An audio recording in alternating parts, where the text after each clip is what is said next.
Bless me talking to you, and as a video response to the 5 years ago made video by Hank Green talking about putting stuff on your head versus putting stuff on your cat.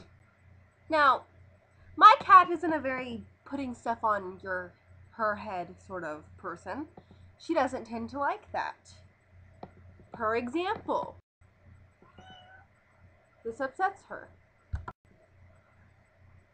This upsets her. This upsets her even more.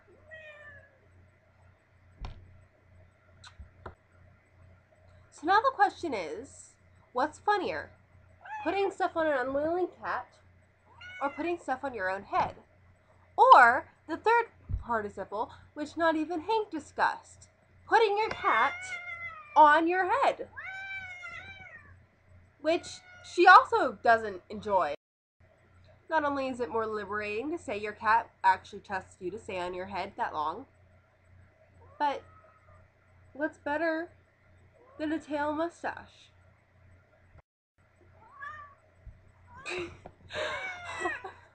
I'll see you tomorrow, Mickey.